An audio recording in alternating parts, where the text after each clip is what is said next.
Welcome to this episode of Pondering Play and Therapy with me, Julie. And me, Philippa. And this week we're going to just reflect on the last 7 months of Pondering Play and the experience that we've had of delivering the podcast, thinking about some of the guests that we've had on, because they've been absolutely amazing. Where we're going in the future, because we have got some changes that have started to come in, maybe thinking about some of our guests in the future, and just thinking really about what it's been like for us as middle-aged white women presenting a podcast and having to learn all these things as we go along. Is that not right, Julie? That's what we are going to think about? I think, we met yesterday to think, what's the next episode about? And I think, actually, it would be really good to just pause and think, well, why are we still doing this? Who has come on to the podcast as interviewees, and who are the listeners? And just to pause, I suppose, to ponder. We love that word, pondering, just taking that moment to think, to reflect, to look back, to look forward. And I know certainly it's something we do with our clients, but both of us as part of our work are working with children and families, and we call it review meetings, but it's really just a pondering moment, a moment to pause every now and again with the parents and with the child or young person, and to think, well, where are we up to? What's happening at school? What's happening at home? How's the therapy going? Is there anything we need to tweak? Is there anything we really struggled with, any of us? And just taking that sort of breather. And because we're recording this sort of during the British summertime, and where it's not the summertime for everybody in the world at the moment, but August, September time, certainly in the UK, is holiday time. And just that time to pause. And I feel like I'm sort of stretching. Some of my work commitments have lessened a bit this month. And just a chance to kind of stretch and look over the horizon. And as you said, to look back. Yeah, we've been doing this since November. And Philippa, just say a bit, please, about why you wanted to start this and how we got started. And then to see, it's almost like, what was our goal and aims?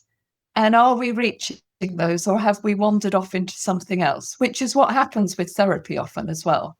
You start with these goals, and then, you do the first or second review meeting, think, well, actually, we're going somewhere else. So, why did we start?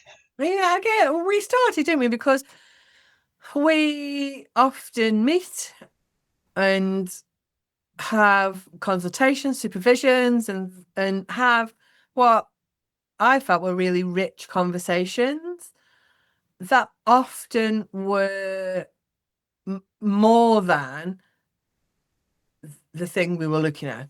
They went into a bigger thought process, didn't they, of what is going on, why are these things happening, and often I thought they were really interesting. And I often felt like if I could have heard somebody have that conversation when I was starting my process, when I was starting my journey, thinking about resistance and that this is not about being difficult, this is something else that's going on, or about maybe parents who are struggling to engage or commit. Certainly as a social worker, when I was working on child protection and parents couldn't get up in the morning and couldn't take the kids to school, there was a thought process of, well, they're not doing it, so we need to go to the next level and up the pressure on them. And actually, some of the conversations we have are around, actually, this is not that they won't do it, it's that they can't do it. And how do we help somebody rather than how do we beat them with a stick to make them do it? And I suppose it was bringing those conversations into a community, really, of professionals, of parents. We wanted it to be accessible, didn't we? For parents, for childminders, for school teachers, for TAs, something that maybe would help them think about their work that might be helpful. We weren't saying this is how you've got to do it. What we were saying was actually, we're in our 50s, we've had all this experience.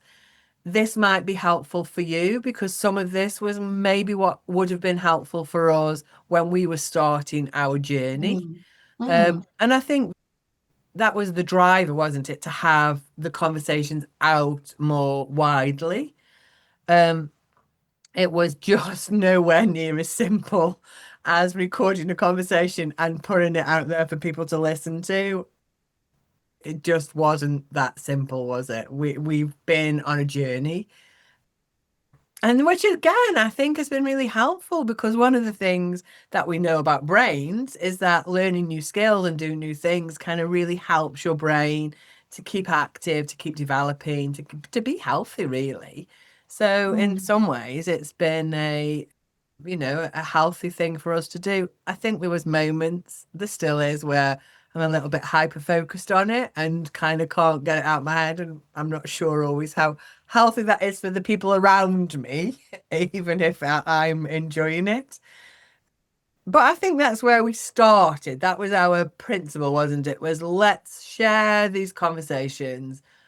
We enjoy doing it, learn something new, and it might be helpful for other people, parents maybe, to think about, well, why does the therapist I see do that? Or why does the social worker say that? Or why is my little person really struggling with big feelings and I feel like I'm doing everything?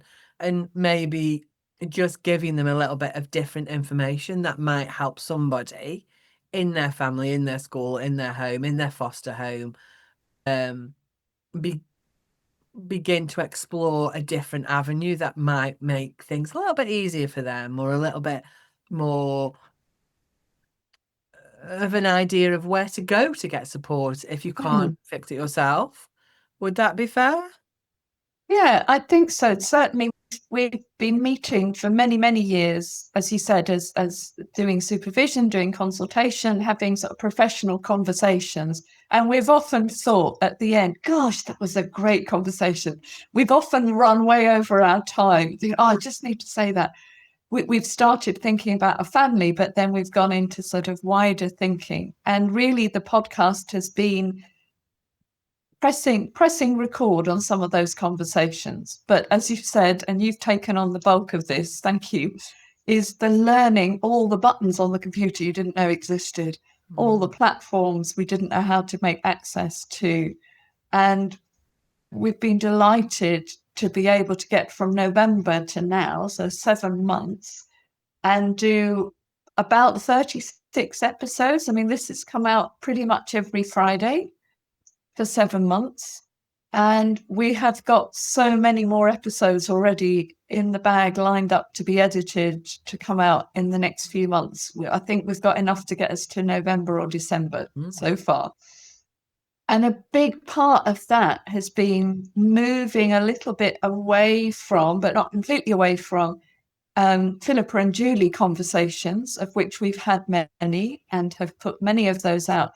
But beginning more recently to really branch out to interview other equally very, very interesting people who have got a lot to say about their area of play in the world. Some of them are therapists, some of them are young people, some are policymakers, and being able to appreciate their generosity in coming onto the podcast and having conversations with you or with me. And I have to say, that's become the real sort of life giver of that, certainly for me. I really enjoy being able to listen to somebody else and perhaps do a few prompts, find out about them, do a bit of Googling, find out about them, have a little conversation beforehand. And one of the things, I don't know, I think Philippa and you and I do the interviews in slightly different styles because we're different. And you've come into this whole process with a lot more confidence and energy. And I remember the very first episode, I was like, oh, I've been for a swim and I'm so nervous. I don't really want to do this, but I'm doing it because you want to. So I feel in a sense we're still holding those differences. I didn't need to go for a swim this morning. I was okay about being recorded. And this is one of our first ones together that's being video recorded. So that's another challenge, the exposition of that. But one of the things I've been asking the couple of people I've interviewed so far, Simon Airy, he's done an interview about play and neurodiversity. He has autism himself. He's an autistic adult who works with children in a primary school. Really, really interesting conversation with him. And then I also interviewed the only play therapist in Bangladesh, Mostaq Imran, who's a past student of a university in the UK and then went back to Bangladesh. And the question I've been asking them, and I've got lined up for my next couple of interviews, is before you tell me about play in your profession, tell me about play in your life now as an adult. And then tell me about play for you as a child or young person. And interestingly, both of them have also talked about play in their workplace, play with the other adults in their workplace. And I suppose that's a part of the podcast I hadn't anticipated. Because both of us work with children and young people, I started off thinking, okay, that's what we're focusing on, children and young people. But more and more since doing the podcast, I've started noticing how people play right through the lifespan. I've noticed how I play at work, how I play with relatives who are the same age as me, 50s, 60s, 70s, and beginning to think about what will play be for me as I go into my elder years, as I go into my 70s and 80s. And I've become much, much more curious about where is play across the lifespan. So I'm certainly thinking about who we might interview who's working with older adults, who's working in a care home, and where's playfulness in there? So it's become such an interesting journey. I hadn't imagined that I'd be interviewing people, and I hadn't imagined I'd be asking them, tell me about play in your life. I think for me, that has been, I love our conversations and I love recording them. But for me, the interviewing of people has just been the best experience. I'm like, people do this for a job. Why didn't I know that? And I wouldn't have done it because I actually love my kids and my family so much that I probably wouldn't. But it is just a really, really good thing. And the thing that I know as also just fills me with, I don't know, just a lovely feeling is that people say yes. And that is the thing. Like, okay, so you just randomly send a message to somebody, email them, and say, we're doing this podcast. We can't pay you. We don't make any money. We're just little. Would you come on along and interview? And they say yes. And are so gracious with their time and so open with their stories that they tell us and their giving really. And that in itself, especially I think sometimes when we see the world through the news and all the horrific things that are going on, to actually spend time with people who are so generous with their time and so passionate about what they do and where play fits into that, whether they are, like Marguerite Hunter Blair, who's championing play for young ones in Scotland and trying to find a space. We've got an interview for her. We've also got Eugene Minogue, who's Play England. He's coming along to tell us about what's happening in England. So they're doing early years. To Joe Franks, who is working with people who are, in custody and in prison, and how play or play, or lack of play, and how play is being fought for in there. And these people Mm, are really busy people who've got loads of stuff going on, but they still want to share their passion really for the client group they work with, for the communities they're in, for what they're doing. And Hillary Kennedy was my first interview, and she was the most inspiring woman. But then everybody I met after that, I'm like, oh yeah, this is my favorite interview, and then this is my favorite interview, and everyone's my favorite interview, because they're all so, yeah, so different in what they bring and what they do. But this commonality of, we want to do the best for the community, for the people, for the nation that we're working in, is just so inspiring. But I'll still find time to spend an hour and a half with you and talk about it and share it. And that, I think, has been one of the greatest privileges, really, mm, of mm, doing this. It's just mm. been amazing, really. And yeah, I just think I just want to do this as my job. I don't really, but there's times where you come up and you just think, and we've interviewed people from all over from all over, from Australia. We had Colby Pierce from Australia, and Marshall Lyles and Mandy Jones from America. We've got an interview coming up with a play therapist from, again, Australia, Jasmine. I interviewed somebody from Canada, Jessica, who it was in game design for apps for little people. That was really Mm, interesting. Scotland, England. I've got one coming up from a young man in Cornwall who works with very challenging adults, really, and how play comes into their work with, mm, really, adults with learning difficulties, who, sometimes their behavior can be really challenging, but play actually is helpful there. And, so it's been amazing. You've interviewed Mostak from Bangladesh. It's just been amazing, really. And people have just said yes. That is the biggest thing. yeah, I haven't had anybody say no. I haven't had anybody say no if I've approached them. Do you fancy coming on? We'd really love to interview you for this podcast. As you said, we're very, relatively small. There is no money in it.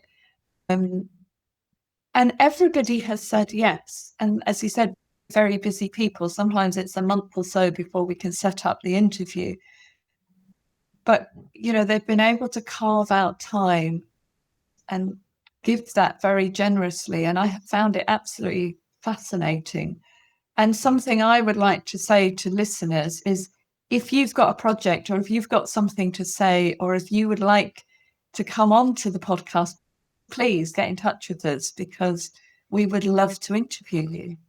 Whatever, as long as play is somehow part of what you do or what you're passionate about, there's a space for it on this podcast. And I think And you can bring play in, like when I was talking to Joe Franks about custody, and his role was something called diversion. So it's trying to stop people getting into custody when they've, committed a criminal offense. And you think, well, how could play be in there? But actually, there was play. And sometimes it's the lack of play, and noticing what the lack of play means, and how people are trying to understand that a bit more and trying to bring it in. So I think even thinking about the lack of play and the impact that can have, mm, it's really important. It's a really important conversation.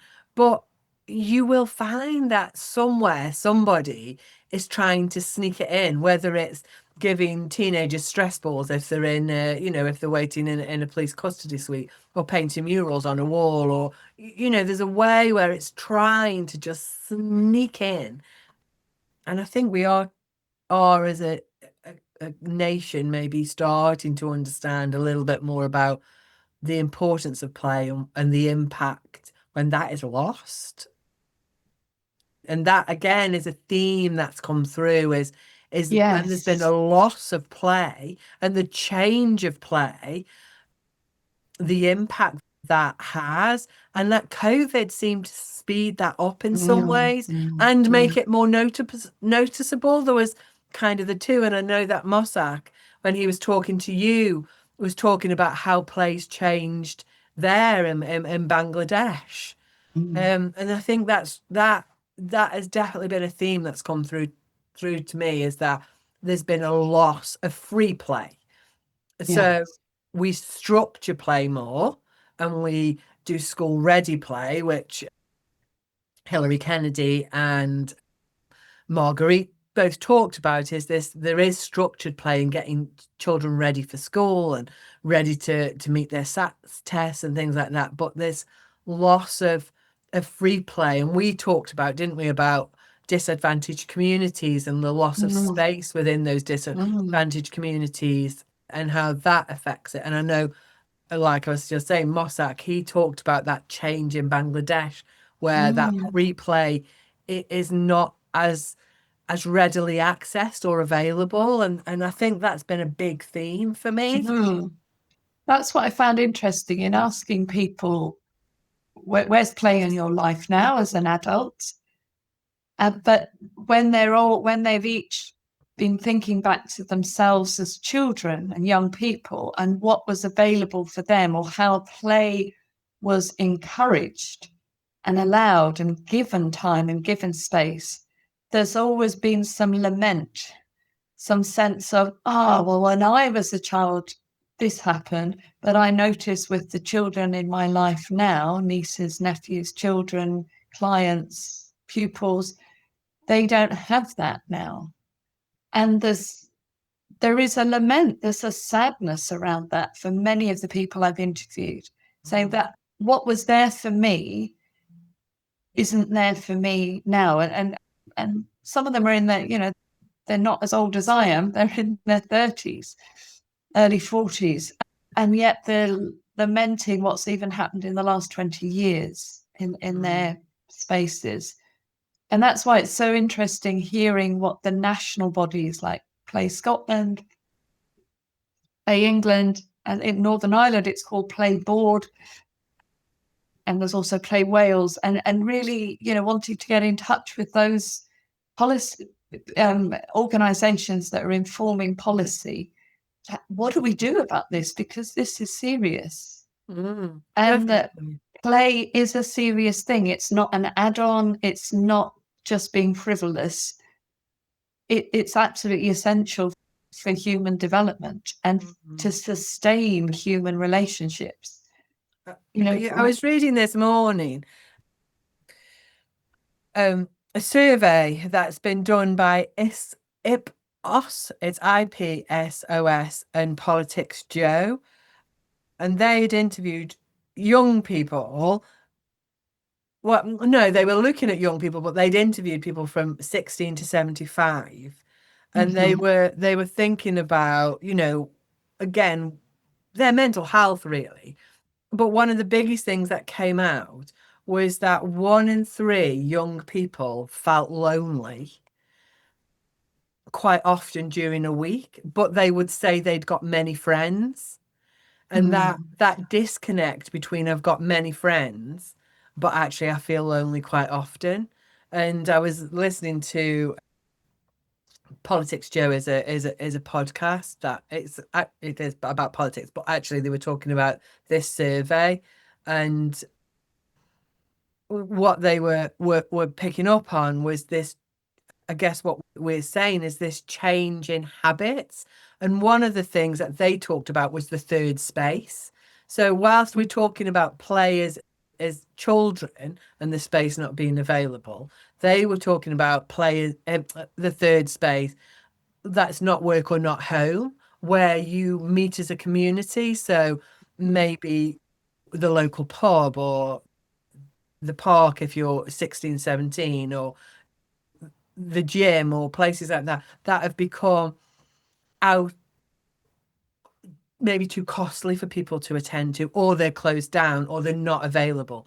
So I suppose what it made me think about is we're losing the spaces to play Mm. and disconnecting children, and then we're moving into adulthood, and we're losing these what they call the third spaces. So these other places that you go and play, where you play darts, or you have a chat, or it's about connection, isn't it? And that's what we're losing, is these connection, and it's coming out in this feeling of loneliness. And I think that Margaret Hunter Blair talked about that they'd done a survey of young people, and that was some of what they were saying. It was after COVID, was the loss of freedom. We don't have freedom. We want more freedom, but this just being able to connect. And I think that is being lost. But the interviews that we do, people are noticing it and are trying really hard to do something about it. And that's the hope in it, isn't there? Is that, yes, we know there's a loss, but there's also these great, Hillary Kennedy was on the 1001 committee, which is looking at the first 1001 days and how they bring play into there. So there is a recognition that this is going on, and thinking about, all these people are driving forward change, because the impact is being seen in adulthood in a different way, but it's still the same, isn't it? Yeah.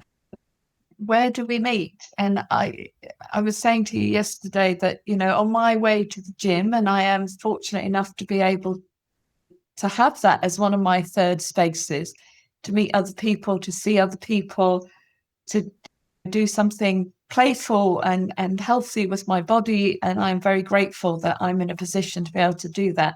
And on the way there, I passed the local youth club. And it's a taekwondo center and a youth club in a sort of small prefab building, a low building that I think has been in my part of the world for about since the 1940s. It has run, and it has closed its doors on the very first day of the school holidays because of lack of funding. And it just suddenly closed. It was open one week and then it closed, and it happened to be the very first day of our school holidays.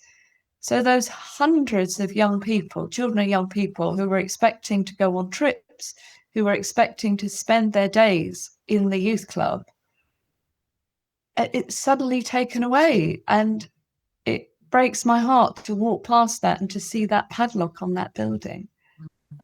And there's lots of campaigning going on very suddenly within the community to try and do something about that. But it's like it's always been there. Everybody's always known about that youth club. Loads of people's children have been to the youth club, then they become leaders, and then they end up getting jobs at the youth club, and then they send their kids to it. Being part of this little square mile years and years. And then suddenly, first week of the summer holidays, it's locked up. And I'm thinking about all those children and young people who are then in their houses for the next 6 weeks instead of at the youth club. Yeah. And what that says to them about their value. What do we think of them? Absolutely. What does the local council think about their needs? Seems to be saying we don't care, but I know it will be complex and there'll be all sorts of reasons why it hasn't been able to be funded. But so, yeah, that's certainly something that's come up from a lot of the interviews, is noticing where the gaps are, noticing that things aren't available that have been available in the past. And that play isn't prioritized. That's these people that we're interviewing are prioritizing play, but that maybe policy organizational makers, it doesn't, like you say, they close the youth club where, it's a rounding error what it would take to keep that open, really. But it's not a priority. The spaces aren't a priority.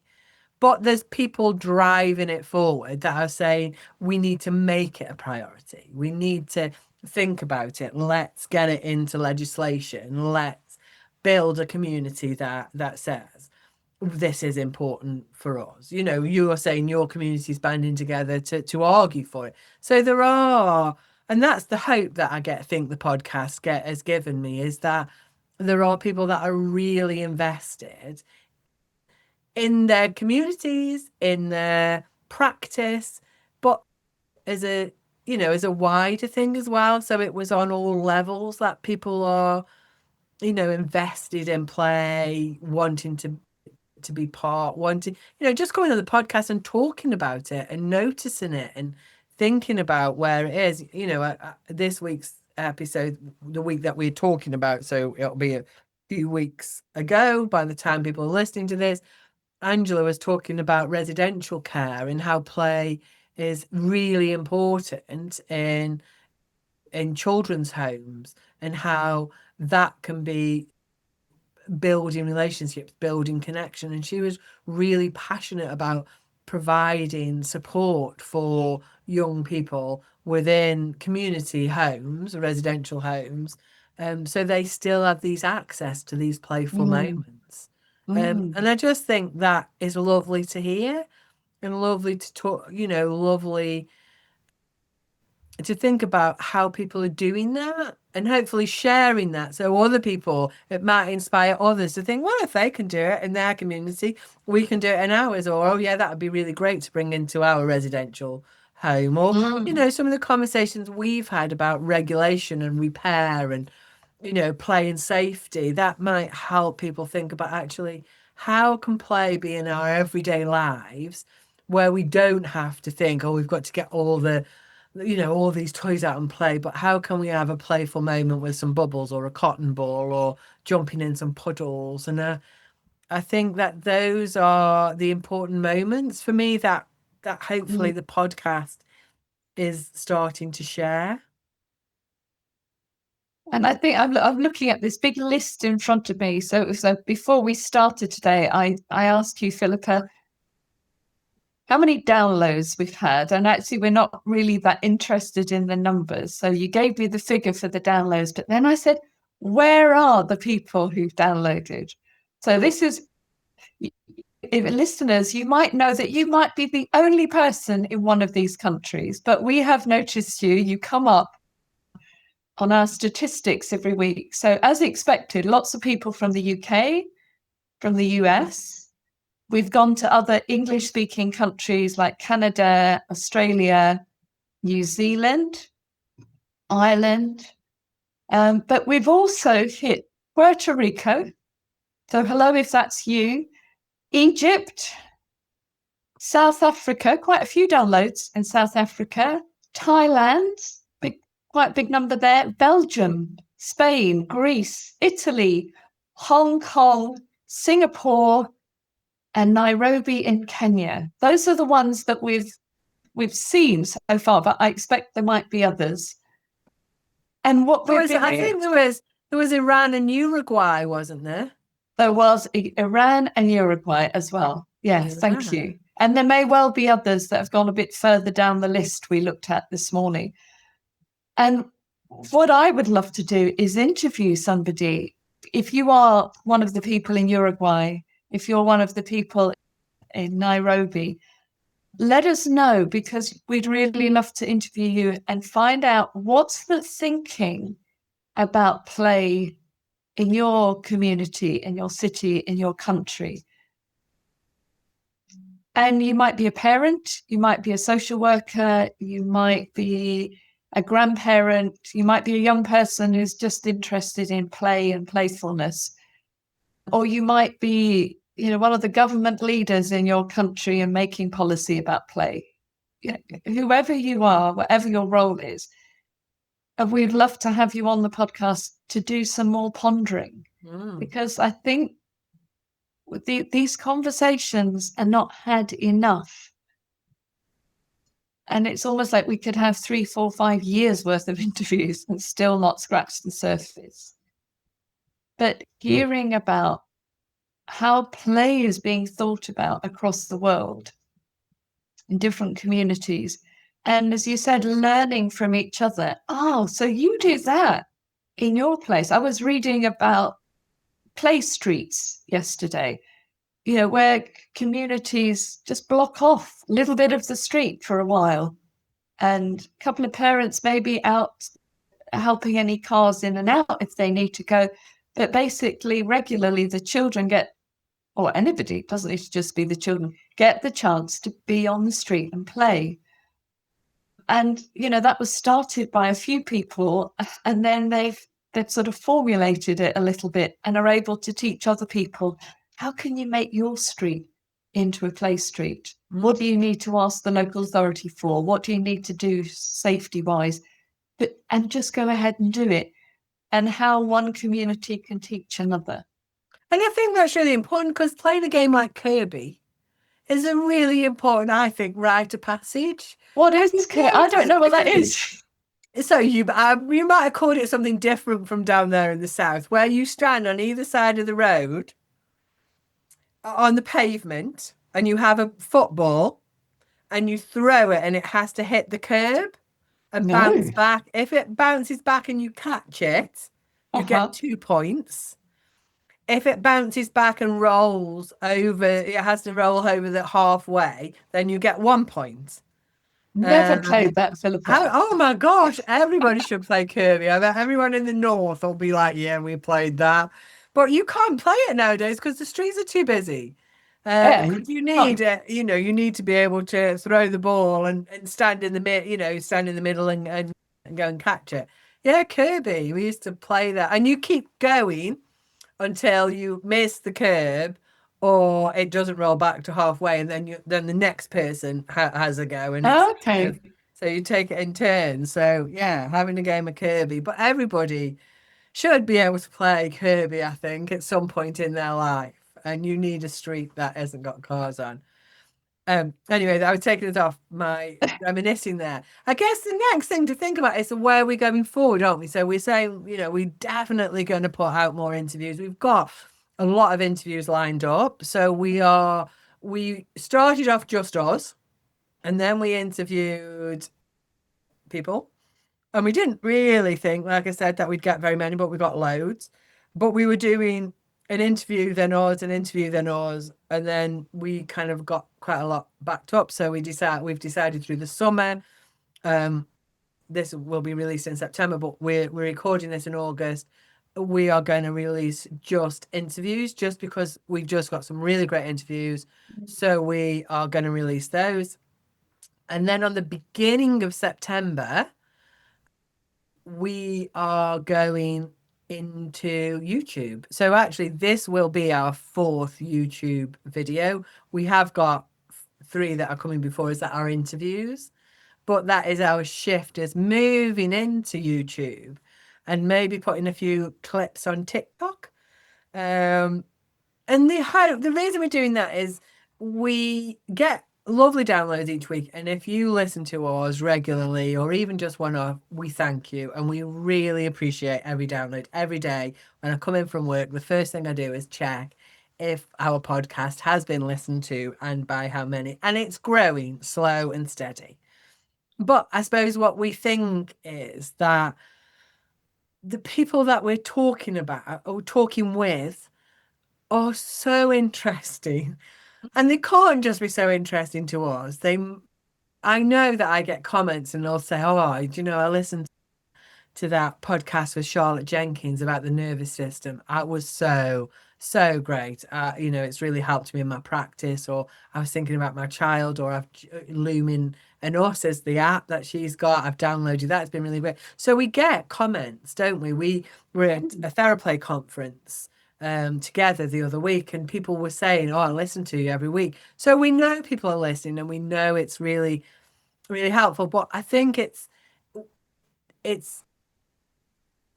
in our world, really, there is bits trickling out, but it's primarily kind of just in where we can connect, really, through social media. We don't have a budget. We do this for completely free for the love of it. So we're hoping that YouTube might help us reach a bit of a bigger audience, because 2/3 of successful podcasts are on YouTube. We know that. It means 1/3 aren't, but I'm guessing you need a good advertising campaign to get to that point, really. So we're thinking that YouTube, and maybe if I can figure it out, some TikTok clips might help us reach a wider community so they can hear. Because that's the thing, is I just think they should be listening and hearing to these amazing people that we're interviewing, and just, yeah, if you're in this world or interested in play in any way, shape or form, I think it's a treat to listen to them and those sorts of things. So we are going into YouTube, and because people have said yes, and we've got so many amazing people to interview, we are going to do 2 and 1, aren't we? So we're going to release 2 interviews and one of us talking, because we think that probably people might be more interested in the interviews than us. But if you have a different view, or a topic that you want us to discuss, then please let us know. We have got a website, and there's bits on there and the places you can comment, but you can also DM us on Facebook, on Instagram, leave a comment, subscribe. Any of those things is always going to help us, because the wider audience we can reach is great. And that's not about, for us, it really is about these interviews we think are interesting. Maybe we're wrong. Maybe we'll get loads of comments for like, no, love, you just got that. But I think that we've got really interesting people sharing really interesting things. And it's a shame that not more people are listening to them, really. And that will grow. Everything grows. It's a bit like when we're doing therapy with children and their families. Things take a while to get off the ground, and often go in directions that we're not expecting. And that may well, it's already happening with this podcast. It's going in a direction you and I hadn't anticipated when we first thought about this about a year ago. And that's where the life is, just taking a risk and seeing what happens. And for me, one of the most exciting bits is, receiving comments, especially when somebody asks a question. We've had young parents ask questions. We've had practitioners, therapists, teachers, others just pose a question or disagree with us. So please, certainly, Philippa, you and I disagree quite a bit in what we think about play and therapy. And we have those dialogues which help each of us to shift and open our minds to new ideas. We're certainly not stuck in our ways when we're thinking about a family or a child. We literally are pondering. We're thinking, what possibly could be going on? Well, I think it might be this. Oh, well, how about that? Do you think it might be something? Well, have you read this? Or how about this concept? We very rarely in our consultations come up with it's definitely that. Go away and do this, and that will make it all better. Because we know human beings and relationships and therapy don't work like that.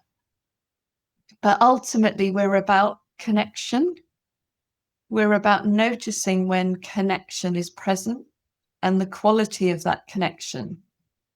And I think that's what the podcast is about as well. It's about connection. And so for me, the most exciting bit is, seeing the map and seeing where the podcast has gone to, and knowing there is a connection with at least one person in Uruguay, at least with one person in Puerto Rico, maybe several people in Nairobi, because there's quite a number from there.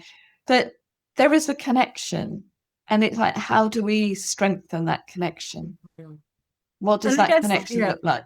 I guess one of the ways we're going to do that is we are going to be sending out a newsletter, aren't we? Yes. To let people know these are the episodes that have come up. We do a blog as well. And I guess the other thing that I know that you're quite passionate about, Julie, is making the podcast accessible. So we do a transcript of the podcast for people who are non-hearing, and we put captions on. But if anybody has got any ideas around, actually this would be more accessible for me, or this, use this type of font or this color, or if we can, we're not saying we definitely do it, but we would be interested in people's thoughts and ideas about how do we make this, more accessible, more of a community, because that's what we want, isn't it? We want it to be a playful community, really. So then let us know.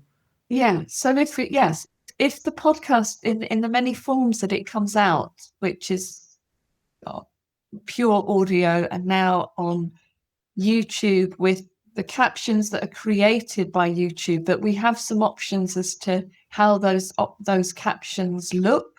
Are they better above the images? Are they better below? And things like that. Or if you know something more about this than we know, I mean, we're really beginners with learning the technology. If there are accessibility tools that we can be adding to any of the ways that we output the podcast, then please let us know. I mean, we are talking to people as much as we can to find out and to inform ourselves about that.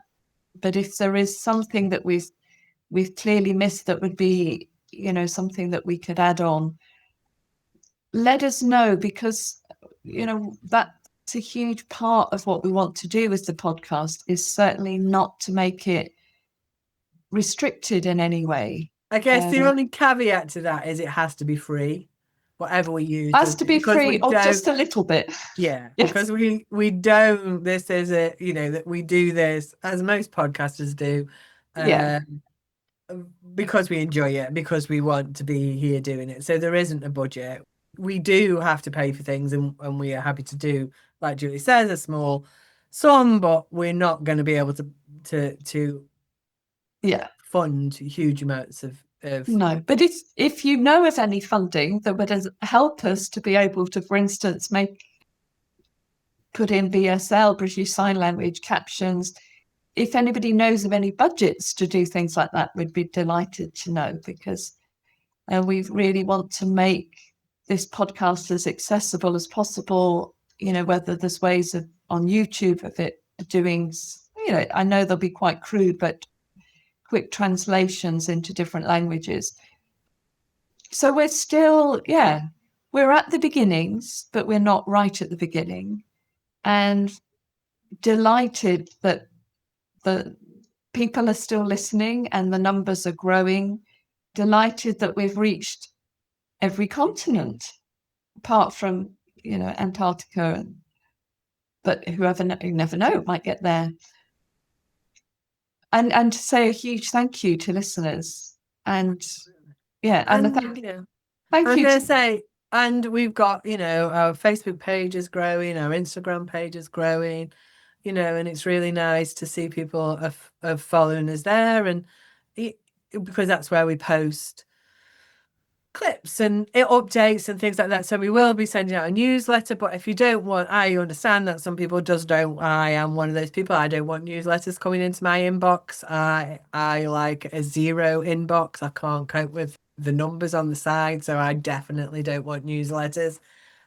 But if you do kind of want to know what episodes are coming out, or maybe have a quick listen to an episode or something like that, then we regularly post them, and we are, we've got growing numbers on there. So I'm really thankful for those people who follow us and support us and like the pages and repost. All that's just really helpful, and I really appreciate it, because again, we don't always know what we're doing in those arenas. So yeah, it's been lovely, and it's been lovely seeing other people, because when they connect with us, we connect with them, and and I've seen so many more kind of things that people are doing. Like Vicky from Little City, I think she was our second or third interview. I'd never heard of Little City UK, the mobile role play, but actually we connect on Instagram. We've done the interview, and I've just seen that they've taken it onto cruise ships. So they are doing it on cruise ships now, and they've gone into some amazing places. So social media helps you, see the development of also the interviewees we've had on there, and know what's going on. So that's really lovely as well, that we can connect in those ways, I think.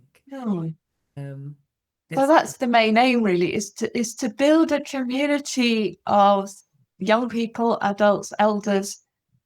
If you have an interest in play or are curious about play and can begin to have conversations and share their experiences, and we're certainly not coming at this with any expertise or any sense of go away and do this. There's no tasks, there's no strategies, but we're hoping that the conversations we have and the conversations we have with others might spark off somebody else's thinking, to find what they've got in themselves to be able to bring play to the situations they're in.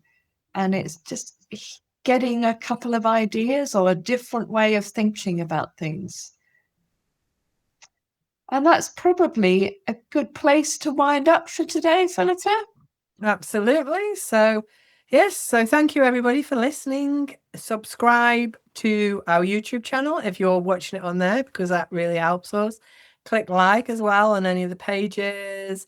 If you're interested, join our newsletter, email. We've got a website there, which is in the bio. So, yeah, we'll see you next time around. So, thank you very much for listening. Bye-bye.